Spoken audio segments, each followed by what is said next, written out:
जय मां पीताम्बरम। आज हम लोग अपनी माँ का ही गुणगान करते हैं। माँ भगवती पीताम्बरा बहुत ही दयालु है, बहुत ही कृपालु है अपने भक्तों के प्रति। ये हम लोग लगातार देखते चले आ रहे हैं भाई। समाज के अंदर माँ के प्रति जो गलत गलत धारणाएं पैदा हैं, उन सब का माँ खंडन स्वयं ही कर देती हैं। जब कोई साधक माँ की आराधना में आगे आता है तो माँ उसके सारे कष्टों का निवारण अवश्य कर देती हैं। हमने तो यहाँ तक देखा है कि माँ को बुलाने की आवश्यकता ही नहीं पड़ती है, वे स्वयं भक्त से आके खड़ी हो जाएंगी। वो आनन फानन में उसको कष्ट से निकाल के बाहर कर देती हैं। भाई, जिसने माँ को पहचाना, जिसने माँ को जाना, वो इनकी चरणों की सदैव बलि बलि बलिहारी ही जाता रहेगा। इसमें दो राय हो ही नहीं सकती।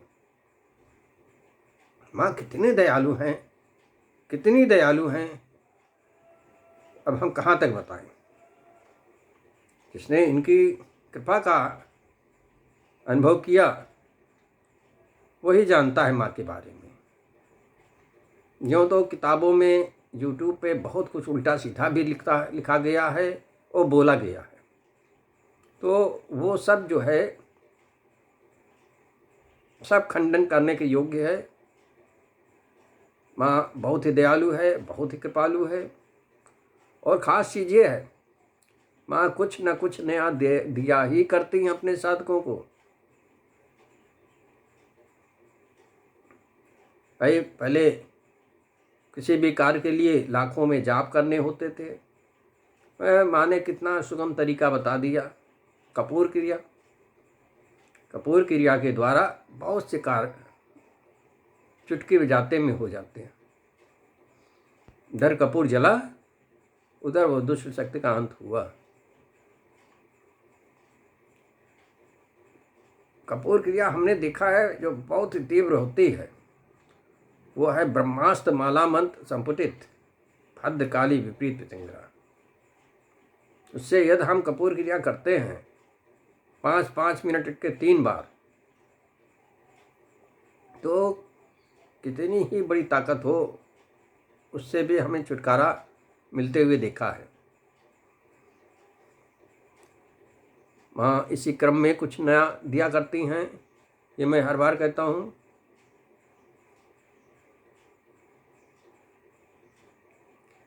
भाई, माँ की कृपा का कहाँ तक वर्णन करें। हमने एक बार अर्चियामी के बारे में बताया था।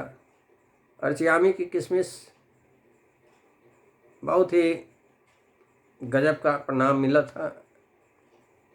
मैं पहले अर्चियामी करता था रोज, और किशमिश अपनी जेब में रख लेता था, खूब लोगों को देता था। लोग हमसे मांगते थे किशमिश। किशमिश से तमामों कष्ट लोगों का समाप्त हुआ। अच्छा, इसका पहली बार मुझे अनुभव कब हुआ, जब मैं एक अस्पताल में गया एक मरीज को देखने। उसकी बड़ी दयनीय स्थिति, डॉक्टर जवाब दे रहे थे। उसको जवाब दे रहे थे क्योंकि उसका कुछ ना ग्लूकोज चढ़ रहा, ना ब्लड चढ़ रहा, और बेहोशी हालत में पड़ा हुआ है। डॉक्टरों की समझ में नहीं आ रहा था। जब मैं गया वहाँ, तो मैंने उसकी पत्नी को दिया था एक किशमिश। सबने कहा था इसको जो है थोड़ा सा मसल वसल के इसको चटा देना, क्योंकि बेहोश आदमी कहाँ खा पाएगा। मैंने कहा मसल के इसके जवान पे थोड़ा चटा देना। चले आए नीचे, अभी गाड़ी स्टार्ट ही कर रहे थे, तब तक वो महिला लपकती पपकती भागती हुई आई। कहने लगे भाई साहब, वो किशमिश जो है कहीं खो गई। अरे हमने कहा यार ये क्या किया तुमने। इत्तेफाक से जेब अपनी टटोली, उसमें एक किस्मत पड़ी थी, बाकी तो खर्च हो गई थी, सब खत्म हो गई थी, एक किस्मत बची थी। हमने दिया, कहा इसको ले जाओ।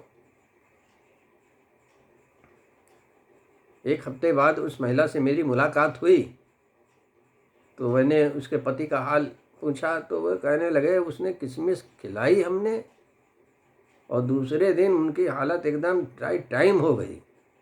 डॉक्टरों ने फिर तीसरे दिन हमको छुट्टी दे दी, चले आए। तो हमने पहली बार देखा कि ये किशमिश जो है माँ की बहुत बढ़िया है। लोग कहते जरूर थे कि हमको फ़ायदा होता है, आप जो किशमिश देते हो। तो पहले तो मैं ये सोचता था लोग खाने के चक्कर में हमारी बड़ाई कर रहे हैं कि किशमिश मिल जाए, मगर नहीं, वास्तव में भाई उसका बड़ा चमत्कार था।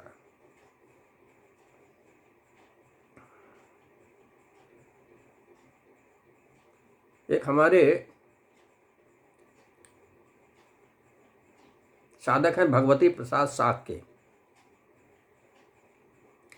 इन्होंने हमसे पूछा, गुरुजी कोई किशमिश के ऊपर जो है अर्चियामी बता दीजिए। अरे हमने कहा हम बहुत कुछ तो दे चुके हैं, और क्या बताएं, आप कुछ नया दे दीजिए। हमने कहा रहो बच्चों, तुमको देता हूँ नया। हमने सोचा साचा इसको क्या बताया जाए। हमने कहा भोलेनाथ से मिश्रित कर दो। तो मैंने भोलेनाथ से मिश्रित किशमिश से बताया, इसके 10 पाठ कर देना, अरे 10 अर्चियामी कर दो। या वो महाराज ऐसे थे, थोड़ी सी किशमिश ले आए और शुरू हो गए अर्चियामी करते करते। अल्लू, किशमिश ही कम पड़ गई। जब किशमिश कम पड़ गई, अच्छा हमारे साधक एक से एक तिकड़मी हैं। जब किशमिश कम पड़ गई, अब घर में भी किशमिश नहीं है, तो इन्होंने माताजी से कहा, देखिए माताजी हमारी किशमिश हो गई कम, आप मुझको उधार में दे दीजिए। और 2 मुट्ठी किशमिश उसमें से निकाल ली, जो अर्चियामी की हुई किशमिश थी उसमें 2 मुट्ठी निकाल ली। कहा आप हमें उधार में दे दीजिए। भैया उससे पूरा किया उन्होंने। हमें तो बड़ी हंसी आई कि लोग माताजी से भी उधार ले लेते हैं। माताजी भी अपने साधकों पे बड़ी कृपालु रहती हैं। कोई देवता अपने खाने में से नहीं देगा उधार, तय जानो। माताजी ने उधार दे दी। अच्छा, किशमिश से अर्चियामी तो इन्होंने कर दी। उसी रात उसको एक सपना आया, एक छोटी कन्या जो पीले फ्रॉक पहने हुए, मगर उसके पैर में काला जूता भी था, और उनके कमरे में आ गई। अच्छा, ये थोड़ा थोड़ा सफाई पसंद है, अपने कमरे में किसी को जूता पूता पहन के नहीं आने देते। तो पहले तो इनके मन में आया कि इसको मैं यहाँ से या खदेड़ूँ, जूता पहन के कैसे आ गई। मगर जब उस कन्या की आंख में इन्होंने देखा तो बड़ी गंभीर आंखें थी और मुस्कुरा रही थी। अब इनकी कुछ समझ ही में नहीं आया कि क्या करें, ये मोहित हो गए उसी में। अब चूँकि क्रोधित अवस्था में इसलिए थी कि इन्होंने बहुत दिन से पूजा पाठ बंद कर रखी थी।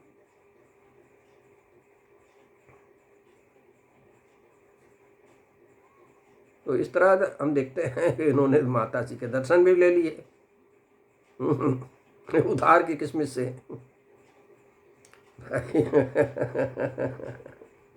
हमको तो अपनी माता जी के ऊपर इतने खुशी होती है कि पूछो नहीं।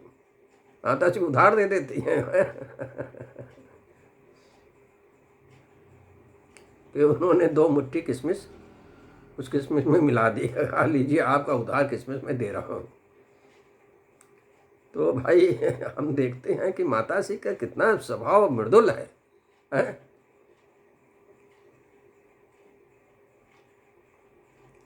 अपने भक्तों के प्रति हम इसलिए बता रहे हैं कि मन पक्का रखो अपने माता जी के प्रति, मन पक्का रखो। अच्छा, अपना बगला विष्णुविंता विष्णु शंकर भामनी, ये तो हर एक साधक हमारा जानता ही है। इसी से जो है अर्चियामी की गई थी। इसमें थोड़ा जो है भोलेनाथ को और लगा दिया गया था। कहीं किताब उताब में नहीं लिखा है, मगर प्रेरणा हुई तो बना दिया, मगर माताजी ने उसको ओके कर दिया, है ना।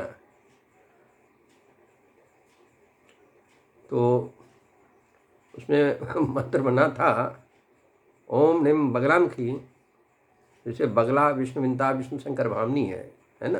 तो हर एक में इसी तरह बढ़ाते रहना, ओम निम बगलाम की, ओम नमः शिवाय अर्चियामी, ओम हिम बगलाम की, ओम नमः शिवाय अर्चियामी। एक किस्में उठा के प्लेट में रख दी। इसी तरह बोलते चले जाओ, बगला विष्णुविंता विष्णु शंकर भामनी, ओम हिम विष्णुविंता, ओम नमः शिवाय अर्चियामी।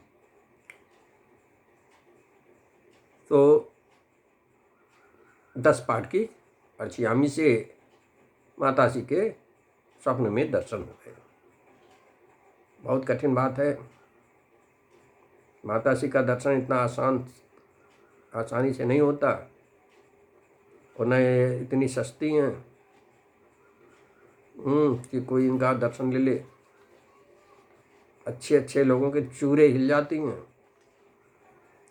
अगर भगवती प्रसाद शाक्य ने माताजी को आखिर में रिझा ही लिया।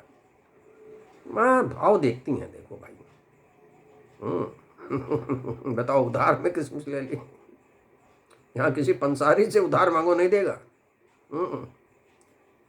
माताजी ने उधार में दे दिया। है कि माँ कितनी कृपालु है, कितनी दयालु है अपने भक्तों के प्रति।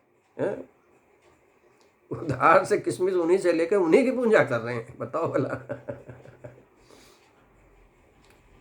भाई माँ बहुत दयालु है, इसमें दो राय नहीं है। अच्छा, हम देखते हैं कि माता जी बहुत दयालु हैं और कुछ ना कुछ नया दिया ही करती है भाई। उनके उसमें कुछ कमी नहीं है। और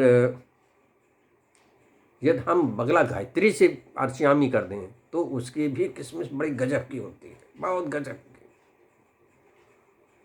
इसके बारे में एक बार हम पहले भी बता चुके हैं, मगर अभी जो नया अनुभव आया है वो ये आया कि ये हार्ट ब्लॉकेज को भी साफ कर देती है। जो जिसके में बहुत पैसा खर्चा हो जाता है, हार्ट ब्लॉकेज जब हो जाता है उसको सही कर देती है बगला गायत्री से की गई किशमिश।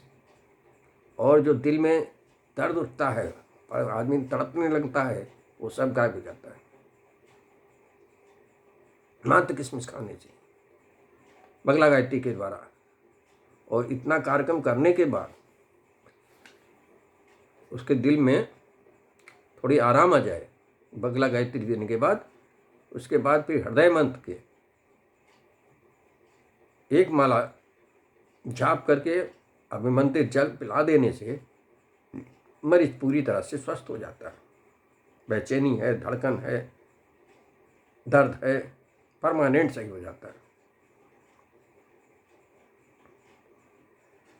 ये तो हम बगला हृदय मंत्र में तो बता ही चुके हैं कि रोगी रोग मुक्त हो जाता है, मगर इसका अनुभव किया ना, बड़ा गजब का अनुभव आया।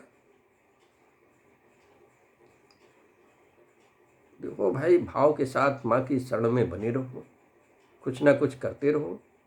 माँ बहुत कुछ दिया करती हैं, माँ बहुत कुछ देती रहती हैं। तो बगला हृदय मंत्र सबको याद भी होगा। ओम इसमें नहीं है, आंग आंग ह्रीं क्रोंग, आंग ह्रीं क्रोंग ग्रोंग हुम मेंग क्रीं श्रीं ह्रीं बगलाम की आविषे आविषे आंग ह्रीं क्रोंग ब्रह्मास्त्र रूप यही यही आंग ह्रीं क्रोंग मम हृदय आवहे आवहे सानिध्यम कुरु कुरु आंग ह्रीं क्रोंग ममेव हृदय चिरम तिष्ठ तिष्ठ आंग ह्रीं क्रोंग हुम फट स्वाहा। ममय हृदय चिरम तिष्ठ तिष्ठ, यानी हमारे हृदय में चिरम मतलब बहुत लंबे समय तक के लिए तिष्ठ तिष्ठ, बैठिए बैठिए।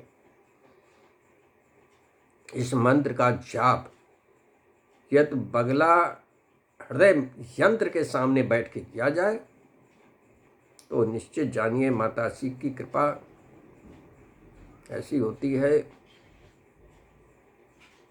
कि उनकी ज्योति हृदय में विराजमान हो जाती है। माता श्री की ज्योति हृदय में विराजमान हो जाने के बाद कुछ शेष नहीं रह जाता है, सब कुछ मिलने लगता है। थोड़ा मेहनत करनी पड़ती है, थोड़ी मेहनत करनी पड़ती है भाई, परिश्रम करेंगे तभी तो। माता श्री का वास नाभि में है, ये तो सभी जानते हैं। देखो, जाप करते समय ध्यान अक्सर लोग आज्ञा चक्र पे करते हैं, मगर आज्ञा चक्र पे न करिए, आप ध्यान अपनी नाभि के ऊपर करिए, नाभि चक्र के ऊपर करिए। लगातार ध्यान नाभि चक्र के ऊपर करने से वो नाभि चक्र जागृत हो जाता है और फिर आज्ञा चक्र तो जागृत हो ही जाता है। ये दोनों चक्र जागृत हो जाने पे आपको देखने, सुनने, समझने सब की शक्ति मिल जाती है। तो भाई कोई चमत्कार नहीं है, ये योगिक क्रियाओं द्वारा सब कुछ होता रहता है। हे माँ पीताम्बरा हमारे सारे साधकों पर अपनी कृपादृष्टि सदैव सदैव बनाए रखें, जिससे वे अपनी अथर्वा का रंग पीला करके इस आवागमन के चक्कर से सदैव सदैव के लिए मुक्त हो सके। जय माँ पीताम्बरा।